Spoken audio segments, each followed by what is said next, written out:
여의도 계모임 6화 민주당의 국정감사 횡포 추미애 최혁진 개딸감사. 네, 안녕하세요. 네, 안녕하세요. 김계주입니다. 네, 김기영. 오늘도 여의도 계모임 이제 6화죠? 네네, 6화. 드디어 6화 구독자는 무려 9명을 달성을 했고요. 구독자가 빨리 늘어나야 되는데. 네, 그래도 좋은 것 같아요. 왜냐면 이 정도 페이스면 네. 1화당 적어도 한 명씩은 늘었다는 거니까. 네. 그리고 의외로 또 많은 분들이 들어주고 계셔서 저희가 1, 2화 올렸던 게 벌써 조회수 무려 100회가 넘었어요. 그러니까 기대하지 못한 되게 조회수가 많았죠. 처음 시작했는데도. 그러니까요. 전혀 그렇게 홍보를 저희가 많이 한 것도 아니고 그냥 영상 녹음 이렇게 해가지고 라디오 형식으로 올렸는데 많은 분들이 관심을 가져주시는 것 같아서 감사한 마음입니다. 그런데 우리가 이제 그 지난번 동영상 있잖아요. 그 최민희 방통위원장, 아니 방통위원장이란다. 최민희 이제 거방위원장 관련해가지고 갑질한 거 있다라고 그 동영상 올린 거 있잖아요. 근데 그게 뭐 문제가 생겼다면서요? 그러니까 이게 저희 채널에서 그 동영상이 내려간 건 아닌데 어떻게 됐냐면 이제 제가 영상을 재생 목록을 만들어서 팟캐스트 형식으로 재생 목록을 만들었어요. 그렇게 해서 이제 자연스럽게 그냥 넣었는데 오늘 아침에 이제 제가 그걸 잘 됐나 확인을 해보는데 갑자기 무슨 이용 불가능한 영상입니다? 뭐 이런 식으로 뜨는 거예요. 네, 그래서 맞아요. 아까 나도 보니까 이제 그 목록이 없더라고요. 그러니까 목록에 다른 영상들은 총 5개가 있어야 되는데 4개만 보이는 거예요. 아니 왜 그러지 했는데 진짜 설마 최민희 그 결혼식을 이야기해서 그리고 그 제목에다가 최민희에 대한 이야기를 해서 그렇게 됐나? 아직까지는 그냥 오피셜은 아니고 추측이긴 한데 제가 뭐 따로 저희가 거기서 막 폭언이나 뭐 욕설 이런 거 한 게 그렇죠. 아니라 그런 얘기 한 것도 아닌데 그냥 진짜 시사적인 이야기만 한 거 그냥 팩트로만 이야기했는데 갑자기 그렇게 되니까 좀 당황스럽더라고요. 그래서 이제 제목에는 최민희 이야기는 안 쓰려고. 그래가지고 우리 저번에 최민희 관련해가지고 되게 재밌게 얘기했었는데 영상 조회수가 안 올라가는 거예요. 네, 그래서 왜 이게 재밌게 잘했는데 왜 안 올라가지 했는데 이제 이런 사건이 있었다는 게 참 이제 와 장난 아니다라는 생각이 들어요. 왜냐하면 과방위원장이 이렇게 이제 유튜브라든지 이렇게 방송 통신 관련해서 다 포괄해서 이제 그 관할하는 이제 위치거든요. 그래가지고 지금 본인에 대해서 그 비판하는 그런 이야기들을 다 입을 막으려고 하는 것 같아요. 그래서 문제가 뭐냐면 어제 국감에도 나왔잖아요. 과방위에서 이제 MBC 방송사도 KBS하고 이제 MBC 같은 경우는 이제 국감에 들어가거든요. 근데 MBC 국감으로 하면서 그 최민희 위원장이 이제 MBC 담당 임원을 이제 국감하다가 쫓아냈어요. 왜 나한테 비판적인 보도를 하냐? 너는 편파적이다.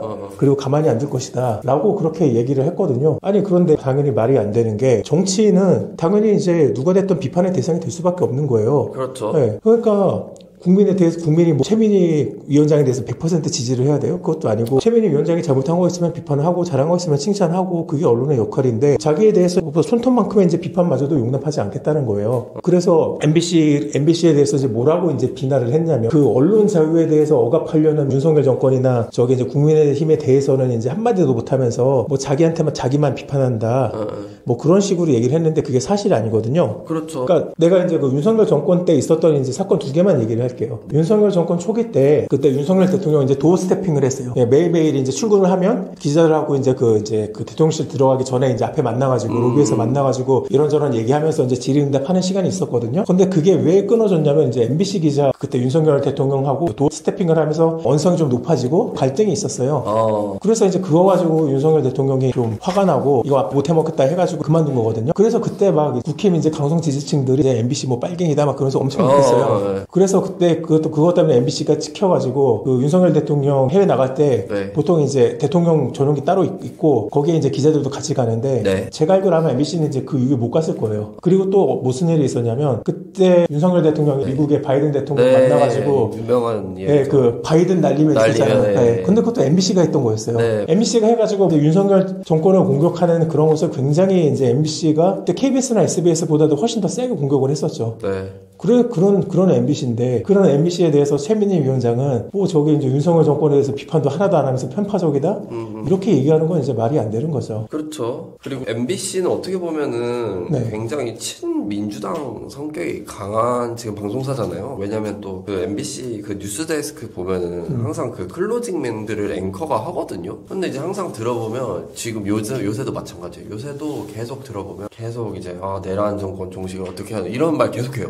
진짜 최근에 작년이 아니라 올해도 그렇고 계속 하는데 어떻게 그렇죠. 그 MBC는 이제 민주당 편이라는 건 다 알고 있어요. 네. 그런데 이런 식으로 이제 최민희 위원장이 어이없게 이렇게 언론을 탄압하니까 그 MBC 노조 있거든요. 민주노총 산하예요. 네. 이제 거기서도 항의 성명 냈어요. 언론 탄압이라고. 그리고 거기에서도 그렇게 이제 MBC 노조가 발표를 했는데도 네. 성명 발표를 했는데도 최민희 위원장이 아무런 그 사과나 이제 그런 게 없으니까 오늘은 또 이제 한국기자협회에서 이제 비판 성명을 냈어요. 언론 탄압하지 말라고. 그러니까 그런 식으로 민주당 뭐 앞에 민주라고 이름이 붙여져 있잖아요. 그런데 항상 이제 이런 거는 사람들이 반대로 생각하잖아요.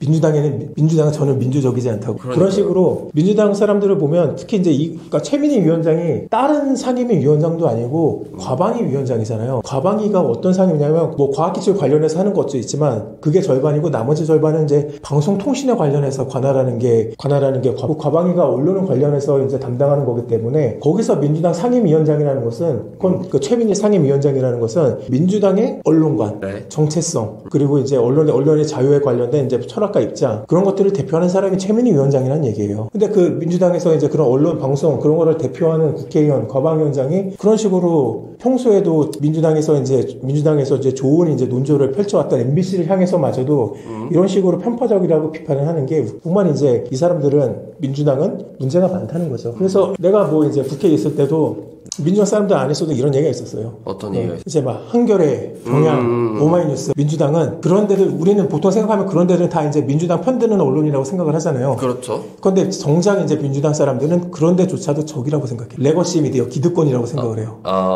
레거시 미디어고 본인들 편을 안 들어준다. 네. 왜냐하면 언론의 기능이 이제 비판인데 네. 아무리 이제 앞서 언급한 이제 언론들이 이제 친민주당 성향을 띈다 할지라도 비판을 아예 안 할 수는 없잖아요. 그렇죠. 근데 그것조차도 민주당 사람들은 불만인 거예요.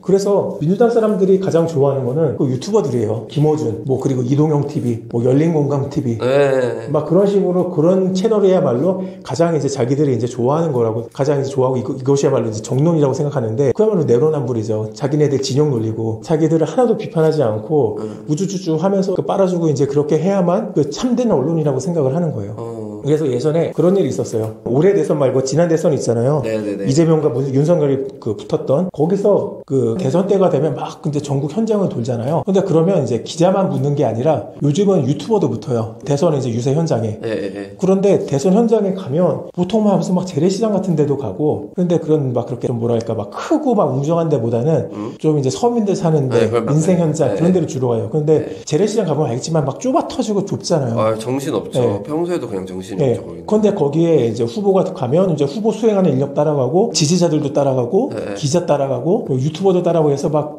완전히 이제 아수라장이 돼요. 그런데 그러면 기자하고 유튜버하고 싸울 수밖에 없거든요. 기자를 취재하고 유튜버는 그 현장 화면을 따야 되니까. 그렇지. 예. 그래서 뭐 현장에서 싸우고 그러는데 윤석열 마찬가지고 다 이제 현장에서는 다 그런 식으로 유튜버와 그 기자 간의 갈등이 있었는데 그때 윤석열 캠프 쪽에서는 기자 편을 들어줬어요. 유튜버들이 그렇게 날뛰지 못하게 좀 막아놨거든요. 반면에 이제 민주당 같은 경우에는 이재명 후보 같은 경우에는 그때 유튜버 편을 들어줬어요. 편을 들어줘가지고 어떻게 했냐면 아마 이제 그때 대선 때 관심 있게 보신 분들은 알겠지만 갑자기 어디 산장인가 뭐 산 같은데 이제 뭐 캠프 같은데 가가지고 그 유튜버들 그 윈지의 박시영이라고 있어요. 그 사람 사회 보게 하고 이제 유튜버들이 이제 얘기하게 한 다음에 그걸 이제 기자들이 취재하고 받아쓰게 만들었어요. 그러니까 굉장히 유튜버 친화적인 게 이재명 정권이고 그게 이제 민주당이 언론관에 포함되어 있다는 거죠. 그렇게 딱 진영 논리에 매몰되어 있는 그런 유튜버들만 우리는 그 제대로 된 대화 상태라고 생각해서 얘기를 하지 언론사들은 우리한테 다 적대적이다. 심지어 한겨레, 경향, 오마이도 그게 민주당 사람들 입장이에요. 그게 이제 이번에 드러난 게 최민희 과방위원장이 MBC 이제 사람을 국감 중에 쫓아내고 가만히 안 두겠다고 한 게 그게 대표적인 거니까 그 사례가 자신들의 이제 생각이 겉으로 드러난 거죠. 되게 무섭네요. 그렇게 본인들에게 이제 거의 친화적이고 비호를 많이 해주는데도 불구하고 이렇게 본인에게 비판을 했다. 그 이유만으로 그렇게 아예 나가라 그런 식으로 해버리고. 그리고 제가 누구라고 얘기를 안 하겠는데 그 종편이나 그 뉴스 프로그램 가면 이제 패널도 나오잖아요. 패널들. 그때 이제 민주당 패널이 있어요. 민주당 패널들 많이 나오잖아요. 네, 많이 나오죠. 그 중에 한 사람이 그 민주당 쪽 이제 유튜버 이제 시사 프로그램에 출연해가지고 자기는 종편에 출연하는 게 독립운동하는 심정으로 출연한다고 얘기를 했어요. 그러니까 다 적이고 이 적들을 물리치기 위해서 자기는 이제 독립운동 한다는 거죠. 이게 민주당의 언론관이에요. 그러니까 언론하고 소통을 하고 언론이 비판하는 건 받아들이고 겸허히 수용할 줄 알아야 되는데 그걸 자기들은 독립운동 한다고 생각하는 거예요. 그런 게 저는 진짜 보면서 느끼는 게 약간 그 지지자들 있잖아요. 민주당 지지자들도 비슷한 생각을 갖고 있다고 생각하는 게 네. 그 사람들이 항상 이제 하는 커뮤니티나 이런 의견 전반적인 여론을 딱 보면은 네. 항상 다 다른 의견을 가지고 있는 사람들한테 좀 되게 딱하다. 그리고 참 그 사람들 특징이 하려고 하고 우리는 고귀하다. 약간 그러면서 그리고 아까 그 말한 그 있잖아요. 유튜버 뉴스공장이나 이동형 열린공 그런 네. 게 있잖아요. 그게 저는 항상 보면 느끼는 게 약간 뭔가 지령을 내리듯이 맞아요. 그렇게 한번 쏴주면 그게 네. 이제 다 같이 갑자기 그렇게 바뀌고 그리고 본인들에게 우호적이었던 사람이더라도 갑자기 좀 아니다 싶으면 그게 그거잖아요. 수박이라고. 네. 그냥 갑자기 이제 담궈버리고 누구보다도 더 잔혹하게 담그잖아요. 맞아요. 이 사람들이 더 물어뜯고 그런 경우들이 특히나 많은 것 같아요. 그래서 민주당 지지자들이 어떤지 보면 네. 이번에 최혁진 의원을 보면 돼요. 최혁진 의원이 이번에 국감에서 또 이상한 쇼를 했는데 네. 그 법사위에서 네. 주진우 의원이 질의를 할 때 네. 그냥 바로 옆에서 돌아앉아서 뻔하게 쳐다봤어요. 사람이 발언을 하는데 네. 그런 식으로 뻔하게 옆에서 쳐다보면 굉장히 신뢰되는 행위잖아요. 그렇죠. 근데 그거를 그 최혁진 의원은 뭐 이제 경청하려고 그렇게 했다. 그런 식으로 말도 안 되는 얘기를 하는데 근데 그런 거를 보고 개딸들은 난리가 났어요. 제대로 국회에서 일하는 사람 최혁진밖에 없다. 진짜 열혈한 사람이다. 그래서 어젠가 페북 이제 같은데 보다가 봤는데 돌아다니다가 봤는데 네. 뭐 최혁진 의원이 뭐 이제 올해 국회의원 이제 후원금 마감했다 감사하다 이제 그런 식으로 얘기를 하잖아요. 그게 다 개딸들이 도와준 거예요. 개딸들이 이제 돈 내가지고 아이고 최혁진 의원 일 잘하네 네. 하면서 이제 그렇게 후원을 해준 거고 아까 내가 얘기했었던 이제 민주당 쪽 유튜버들 보면 네. 유튜브 채널에서 최혁진 의원 쇼츠 같은 걸 만들었어. 근데 거기 보면 댓글이 정말 찬양을 하고 있어요. 어떤 식으로 찬양을 하고? 막 시원하다. 나경원을 깠는데 아주 시원하다. 그런 식으로. 이런 분이야말로 이제 민주당에 와야 되는데 너무 아쉽다. 그런 식으로 막 댓글이 엄청나요. 아주. 그러니까 그런 식으로 민주당 지지자들도 마찬가지고. 그러니까 정치인이나 지지자들이나 똑같아요. 똑같으니까 이제 똑같은 수준의 정치인을 하는 거죠. 민주당 지지층들도 특히 개딸들도 네. 민주주의에 대한 이해가 없고 네. 민주주의 국가의 시민으로서 그러니까 같이 이제 다른 국가를 꾸려나가는 데 있어서 다른 사람들의 의견이 틀린 게 아니라 다르다라는 것을 인식하지 못하고 있어요. 그냥 민주당 쪽 아니면 이재명 평 안 들어주면 맞아요. 그냥 무조건 적이고 얘네들은 그냥 몰살시켜야 되고 얘네들이 하는 말은 아무런 일고의 가치도 없고 하나도 이제 들을 필요가 없다. 그리고 상대방은 그냥 무시하고 멸시하고 조롱할수록 좋은 거다.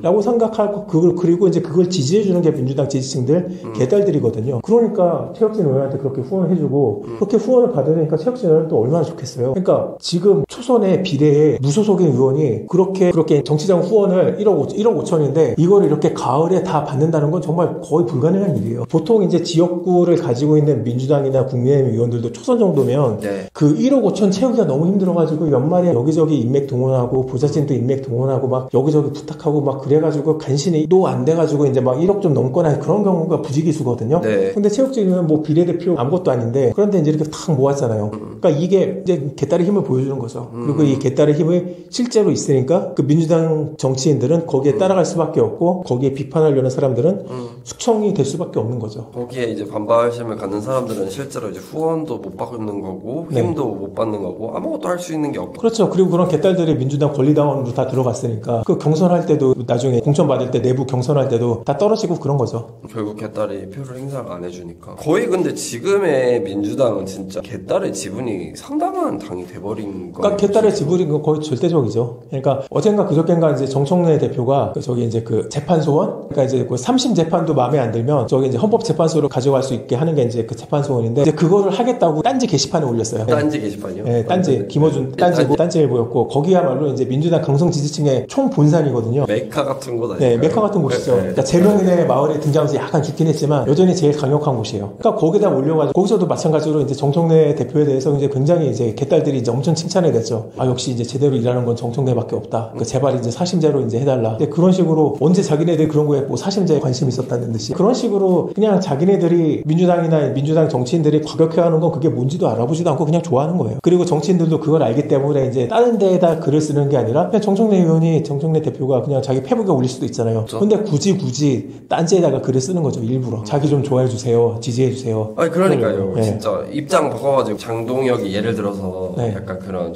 예를 들어서 전광훈이 그런 네. 비슷한 미디어를 한다고 생각을 하고 그런 언론사가 있다고 가정을 하고 그러면 언론사 게시판에다가 네. 글을 썼으면 또 어떻게 됐을까? 또 내 역시 내렌 세력의 본색이 드러났다 이제 그런 식으로. 그러니까 그거랑 뭐 거의 하등 다를 게 네. 없는 일이잖아요. 네. 당 대표가 그런 데다 쓰는 거는 얘가 얘기가 다르잖아요. 저번 시간에 저희가 얘기했던 것처럼 일부 그냥 의원이 행동하는 거랑 네. 당대표랑 하는 거랑은 그렇죠. 무게감이 절대적으로 다르잖아요. 당대표가 행동하는 것은 그 당의 네. 그 당 행동이에요. 네. 그러니까요. 네. 우리가 보통 이제 무슨 일이 일어났고 하면 뭐 소수 누군가의 일탈이다. 뭐 민주당이 사고치면 민주당 어떤 국회의원 사고치면 누구 의원 이제 그 사람의 개인의 일탈이다. 그런 식으로 꼬리 자르기를 하는데 당대표가 사고를 치면 당대표의 일탈이다. 당대표가 어떻게 일탈을 해? 그러니까 당대표하는 사람인데. 당의 대표인데. 네. 야, 근데 그렇게 글도 막 마음대로 쓰고 그게 이제 실제로 사람들이 다 의견도 갖고 개딸이 정말 놀라운 것 같습니다. 그리고 그러니까 이번 국감의 네. 스타가 최혁진이에요. 국감 스타 최혁진이에요. 조요토미 히데요시로 시작해서 처음에 그렇게 나왔을 때는 참 이렇게 다 정말 부정적이었잖아요. 그거에 대해서 네. 어떻게 진짜 그 개주님께서도 어떻게 수준이 이 정도까지 낮아졌나 이런 식으로 말씀하셨잖아요. 그러니까 오로지 개딸만은 정치를 하는 거고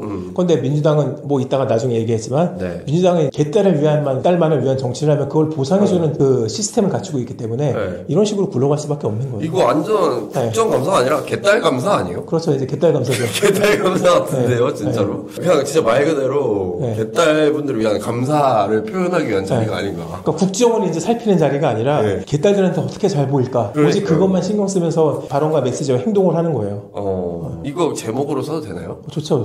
근데 제지 나가는 거 아니에요? 뭐 제목 뭐 민주당의 개딸 감사 뭐 민주당의 개딸 감사. 국정감사 아니에요. 민주당의 개딸 감사. 네. 좋습니다. 그리고 또 추미애 의원이 증인 신청 관련해서 설명 좀 해주시겠어요? 그러니까 추미애 의원 지역구가 이제 하남갑일 거예요. 예, 맞아요. 그리고 맞아요. 하남이 그 신도시가 이제 아파트가 들어선 지는 얼마 안 됐고 원래 거기에는 수도권 동부 남부의 전력을 공급하기 위해서 변전소가 있었어요. 그래서 변전소에서 이제 있어가지고 거기가 동해 쪽이나 아니면 이제 경북이나 그런 데서 발전해서 오는 이제 전력을 거기서 변전해서 분배해가지고 수도권에 이제 배치를 하는 거였거든요. 그래서 거기 이제 한전지사가 이제 크게 있었고 그런데 이제 그렇게 한전 변전소가 원래 먼저 있었고 그 다음에 그 주위로 이제 아파트가 들어선 거예요. 그런데 당연히 이제 아파트 주민들 입장에서는 변전소가 기피 시설이죠. 그런데 이게 웃긴 게 뭐 아파트가 먼저 있다가 옆에 변전소가 들어왔으면 그거는 이해가 가요. 그런데 애초에 처음부터 그 동네는 네. 변전소가 있었고 그 다음에 아파트가 들어선 거였고 네. 아파트가 들어설 때 애초에 거기는 분양 가격이 쌌어요. 네. 왜냐하면 옆에 변전소가 있으니까. 그러니까 이제 애초에 싸게 들어왔었는데 네. 근데 어차피 그냥 그거는 이제 주민들 입장에서는 알 바 아니고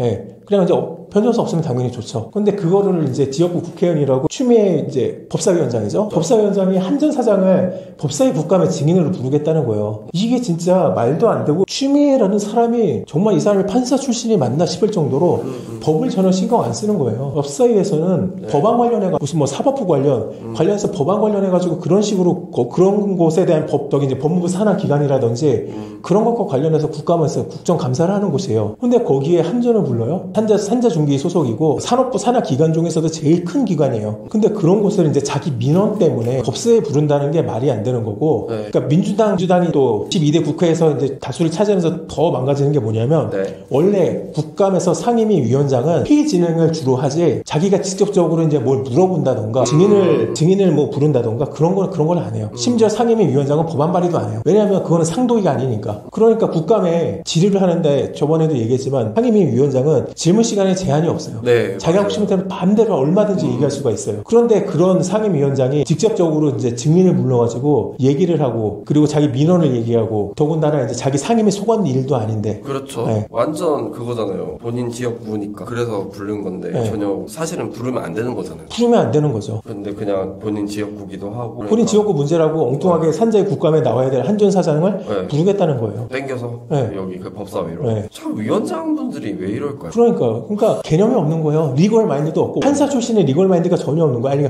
없는 게 아니라 마이너스예요. 아니 그런 식으로 추미애 위원장식으로 하려면 아니 뭐 다른 상임위는 그 사람들은 그 상임위에 있는 국회의원들하고 상임위원장들은 바보예요. 자기 지역 민원 부르려면 다 이제 그냥 딱 자기 상임위 아니더라도 다 부르면 되지. 그렇게 해가지고 만약 추미애 위원장이 한전 부른다, 한전 사장 부른다, 그러면 이제 국회의 질서가 무너지는 거예요. 완전히 국회가 개판이 되는 거예요. 네. 원래 다들 선호도가 다 다르거든요. 가장 인기 있는 그 상임위가 3개 있어요. 정무위, 국토위, 네. 산자중기위. 다 기업과 관련된 곳이거든요. 네. 건설 쪽, 네. 금융 쪽, 네. 그냥 일반 그 외 다른 일반 산업 쪽, 제조업 쪽. 네. 이제 그런 식으로 이제 기업들이 있고 막 이제 거기가 이제 실제 민생하고 연관이 있으니까 거기에 들어가려고 이제 국회의원들이 되게 경쟁을 많이 하거든요. 그래서 원내대표한테 잘 보이고 원내대표 선거한다고 하면 2명 뭐 후보 있다고 하면 한쪽 캠프 들어가서 이제 선거 띄워주고 대신 자기가 원하는 이제 상임위로 이제 받아서 네, 이제 받겠다. 들어간다든지. 왜냐하면 그 교섭단체의 상임위는 원내대표가 결정하니까요. 그리고 막 그 국방이 들어가면 되게 다들 싫어하고 네. 뭐 할 게 없거든요. 그래서 그 상임위별로 국회의원들 어디 들어가고 싶다 막 그런 경쟁이 치열한데 네. 그런데 그거를 이제 그게 왜냐면 국회 질서가 있고 상임위별로 할 수 있는 역할이 다 따로 있기 때문에 네. 그렇게 하는 건데 그걸 싹 다 무시하고 이제 지 맘대로 하겠다는 거잖아요. 근데 진짜 추미애 나왔어요. 상임위원장 정도 되면 네. 굳이 이렇게 국감장에 안 부르더라도 그냥 한전 쪽에서 한전 쪽하고 얘기하고 그냥 이런저렇게 이제 자기 민원을 집어넣을 수가 있어요. 워낙 그 다선이고 민주당 최다선이잖아요. 민주당 최다선이고 네. 저기 법무부 장관도 했고 네, 그렇죠. 지금 유력한 정치이기 때문에 굳이 그런 다선 의원들은 이제 상임위가 아니더라도 네. 다른 이제 상임위 소관이라 할지라도 이제 발휘할 수 있는 파워가 이제 어차피 다 있어요. 근데 그렇게 하면 될 것을 그냥 국회의 질서를 무너뜨리고 자기 민원 이렇게 뭐 이제 상임위까지 무시하고 뭐 추미애는 합니다. 뭐 그런 식으로 어필하기 위해서 그냥 국회 질서를 무너뜨리려고 하는 거예요. 진짜 이거는 잘못된 일이고 반성이 되는 일이에요. 근데 이거에 대해서도 민주당에서 아무도 뭐라고 안 하잖아요. 아무도 뭐라고 비판도 안 하잖아요. 민주당은 아까 얘기했듯이 이제 최혁진 사례도 그렇고 최민희 사례도 그렇고 자정작용을 전혀 못하는 정당이 좀 잘못을 했으면 좀 내부에서도 너 잘못했어 뭐라 해. 그렇게 하고 그걸 수용하고 받아들이고 발전하고 그렇게 해야 되는데 민주당은 그 과정이 끊어졌어요. 그러니까 거기서 만약에 이제 뭐 추미애라든지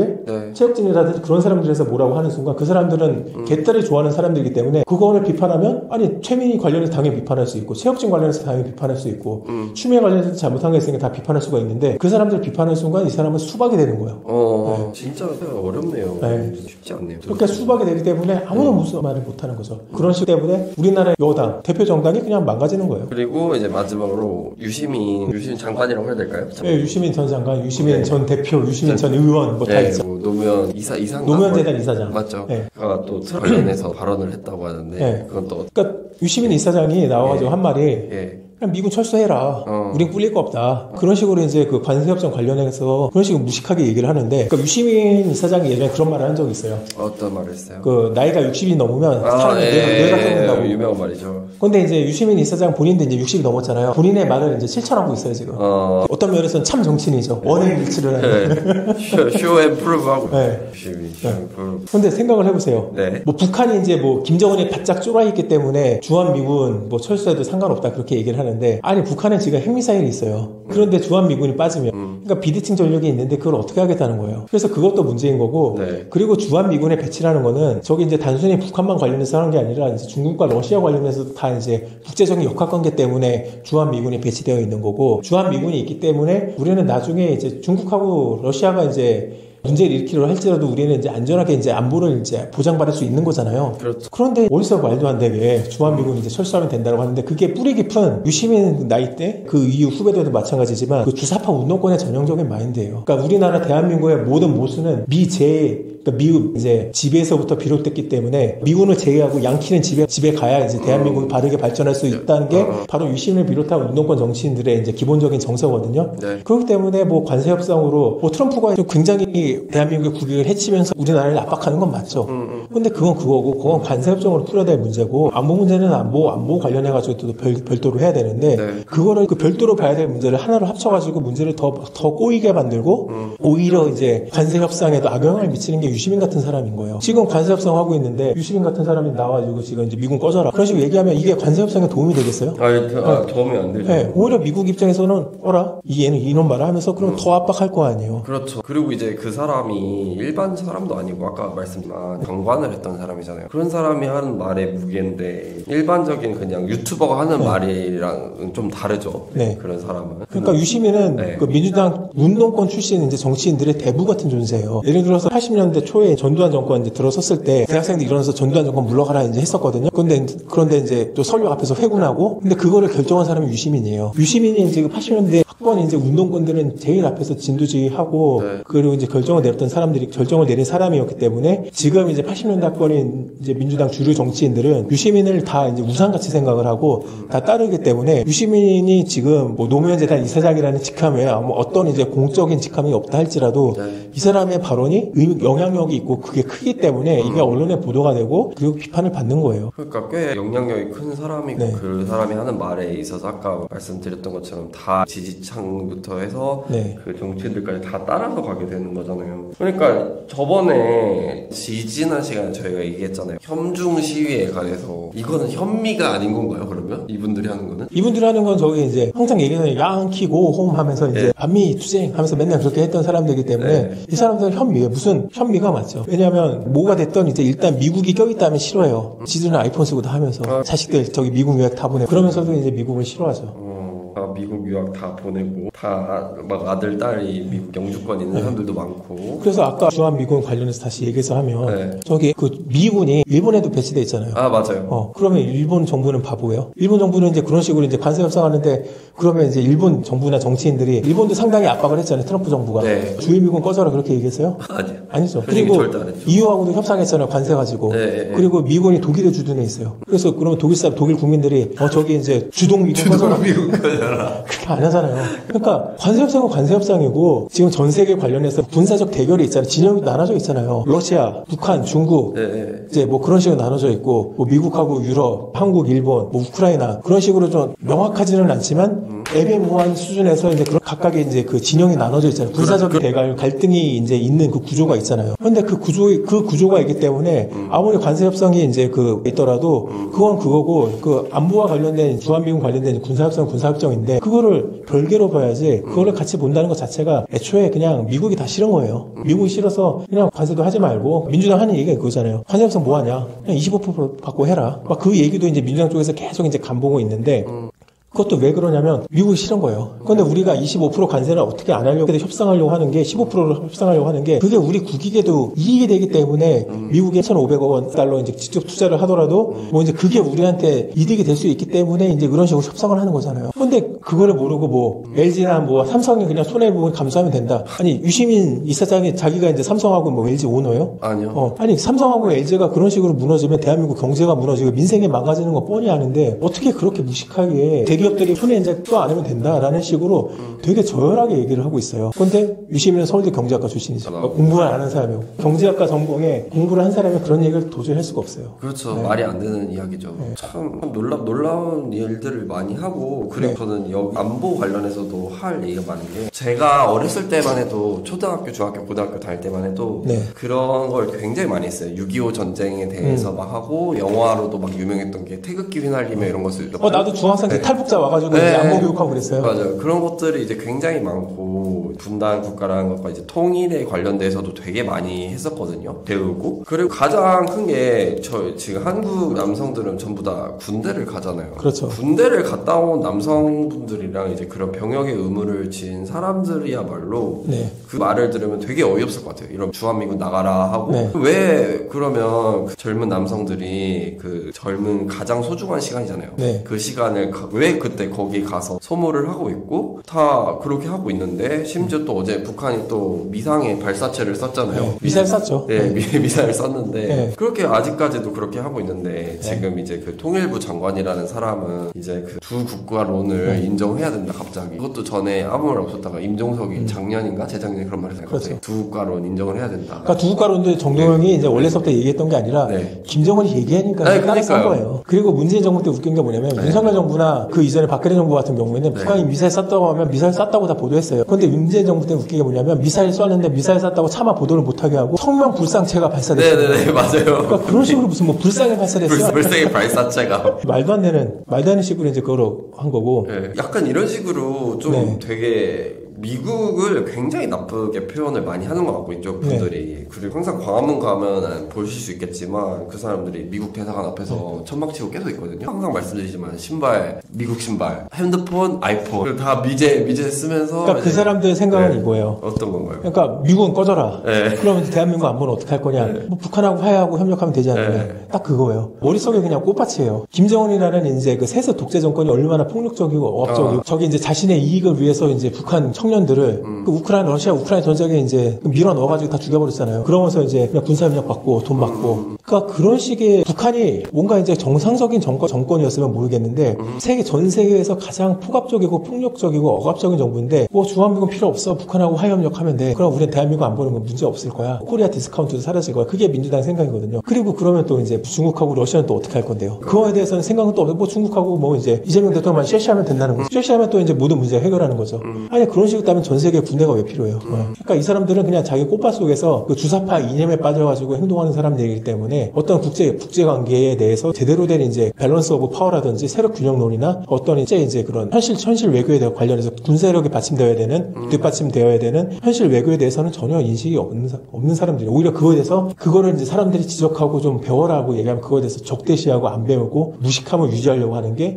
그 민주당 운동권들이죠. 참 그런 것들을 사람들이 많이 다 알아야 될 텐데 네. 그거에 대해서 다 그렇게 큰 관심을 가지지 않는 것 같고 네. 그냥 저는 되게 가장 놀랐었던 게 그거였거든요. 그때 문재인 대통령 때 트럼프랑 이제 문재인이랑 김정은이 뭐 판문점에서 만나고 그랬잖아요. 그때 전 진짜 놀랐던 게 사람들 막 그런 분이 네. 김정은을 막 엄청 좋은 사람처럼 언론에서도 보도하고 이런 평화적인 대통령들과 이제 그 국가 원수가 만났다 그런 식으로 조성을 하는 거 되게 놀랐거든요. 그게 다 이제 언론을 통제한 거고 네. 결국 다 쇼로 판명이 됐잖아요. 그러니까. 네. 그러니까 그거는 이제 문재인 대통령이 이제 레버리지를 활용한 거예요. 그게 뭐냐면 네. 그 북한한테 가서는 네. 회담장에 나와. 그러면 이제 미국이 체제를 보장해 줄 거야. 그리고 미국한테 회담장에 나와. 트럼프 나와. 그러면 북한이 핵미사일 포기할 거야. 그럼 너 노벨 평화상 받을 수 있을 거야. 그런 식으로 이제 양쪽에다 뻥을 쳐버렸죠. 뻥을 친 거네요. 네. 그래가지고 이제 막상 얘기해 보니까 이제 서로 간에 이제 그런 건 전혀 없었고, 아니 그 이전 정부 김대중 정부 때서부터 그렇고 노무현 정부 때서 그렇고 이제 막 사자회담, 육자회담 막 그렇게 하면서 그렇게 얘기하면서도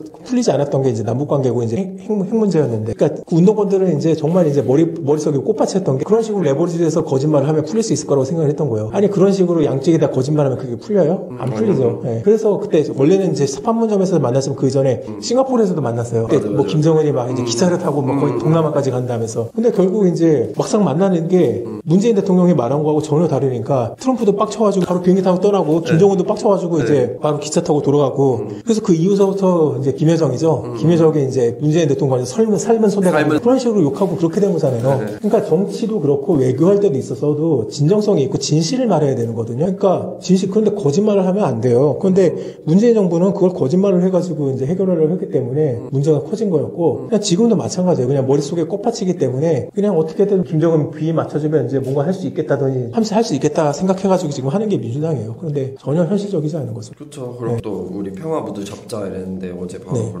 미사일 쏘고 에이펙 정상회담 한다고 하니까 미사일 쏘는 거잖아요. 네. 하지 말라. 네. 아니 그런 놈들하고 그 평화 협력을 어떻게 해요? 그러니까 문재인 정부 이제 말미쯤에도 그 대북 협력 남북 사무소 폭파시켰잖아요. 네, 폭파시켰죠. 한국 그 세금 들여서 하는 걸로. 그 개성공단 설비 다 떼갔어요. 그러니까요. 그런데 이제 뭐 계속 평화를 한다고 하고, 그리고 아까 그 거짓말 하면 안 된다고 했잖아요. 관세 협상 그거에 대해서도 처음에 백악관 이재명 대통령이 갔을 때 그게 따로 협의서가 필요 없을 만큼 잘된 협상 이렇게 말하고 돌아왔잖아요. 그렇죠. 근데 지금 결국 시간 지나고 보니까 다 거짓말이었죠. 그러니까 정해진 건 하나도. 이미 EU하고 일본은 다 끝냈잖아요. 네, 그러니까요. 그래가지고 이미 다 협상하고 이제 관세 15% 받아가지고 하고 있는데 지금 우리만 20 해가면서 이제 손해보고 있잖아요. 저기 이제 트럼프 대통령하고 협상을 할 때 잘 안 될 수 있어요. 당연히 알죠. 그렇게 트럼프 대통령 전략 다 알잖아요. 미치광이 전략 다 알고 있기 때문에. 협상을 할 때 힘들다는 거 어차피 이제 보수적인 국민은 다 알아요.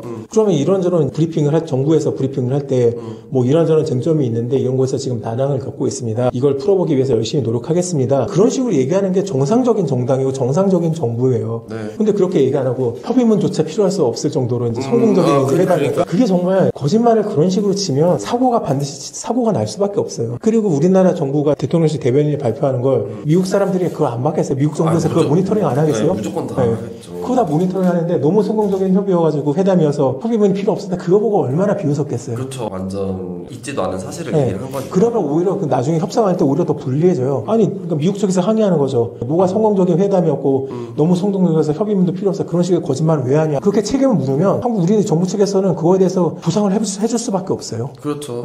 그래서 괜히 외교관들의 수사가 그렇게 이제 책임 안 지려고 이제 구렁에 담 넘어가듯이 그런 식으로 이것도 아니고 저것도 아니고 이제 그런 식으로 표현을 하는 하는 게 책임을 지지 않기 위해서 협상에 있어서 그런 식으로 덤터기를 쓰지 않기 위해서 그런 식의 화법을 구사하는 건데 이놈의 정부는 이제 뭐 그냥